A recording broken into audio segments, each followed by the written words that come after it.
Welcome everyone. Apple has blessed the iPhone 13 with the iOS 27 update. And while it is in beta form, this is faster than iOS 26.5. This is an incredible update, and I'd highly recommend updating.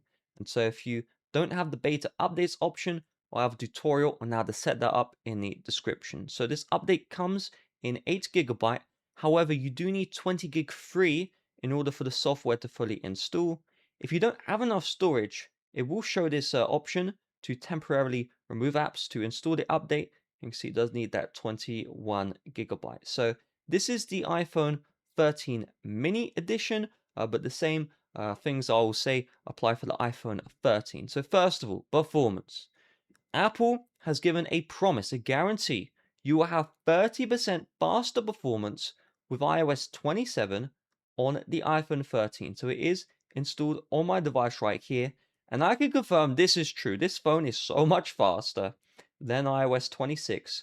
It runs extremely smooth. The operating system is extremely smooth. Opening your applications. This is just how you would expect the iPhone 13 to run. Moreover, the Photos app, they have made a 70% faster opening. So it's going to load the photos 70% faster. That's kind of crazy. Moreover, AirDrop, they have increased the AirDrop speed or made it faster by 80%. So if I just click this button here, just so quick. It's so incredible. It's kind of hard to believe. Moreover, there's even more.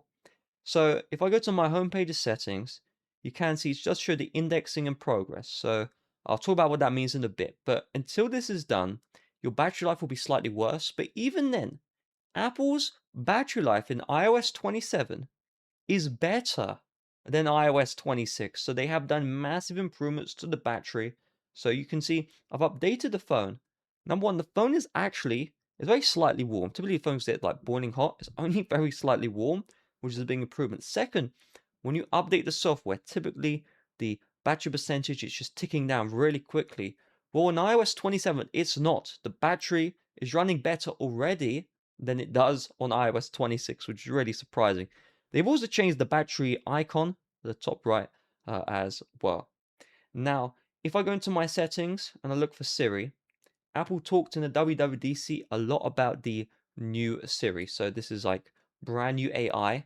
However, because the iPhone 13 mini does not get Apple Intelligence, you don't get the new assistant. So if I press the side button here, this is the old assistant from like the pre iOS 16 days. So you don't get about 75% of the new features, but there are some new features that you will get. So if I go to my homepage settings, we have this new appearance option. So if I just tap into appearance here, you can see this is where they moved the liquid glass setting.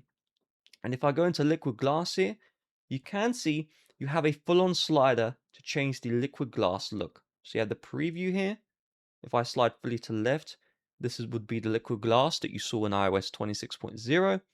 And if I slide fully to the right, it effectively gives you that iOS 18 frosted look. So you don't really have the liquid glass showing at all. If I go to my home screen, the app icons have been slightly changed, some of them. And this is more apparent if I go to the customize. So I go to customize here and I use the clear. You can see the photos icon, they've slightly changed it. Same with the settings. They've also slightly changed the look of the clear effect of your app icons on your home screen. They've done that as well. And throughout the operating system, there are just slight UI, differences. So this used to be like a different look. So let's see. All my devices are on iOS 27, but this used to be like slightly different. And also, if I press power and volume down, you will see the slider power off is slightly different. So there's just some small UI differences. The final feature is if I go to photos and I go into my shared albums. So you can now share albums with Android users and Windows users. So if I just set this one up real quick, and you can see my shared albums here. If I tap into these ones, you do have the option to invite Windows users and Android users, and they can add pictures and videos as well. Finally, there are some child account protection features, but you do need a child account to use those. And most of you, I don't think, that's going to be relevant too. So those are the new features. Real quick, YouTube don't promote my videos like they used to. So if you found this video useful, it really would mean the world to me if you hit the like button down below and just left the comment saying, hey, I found this video useful, thank you. Have a nice rest of your day. Bye bye.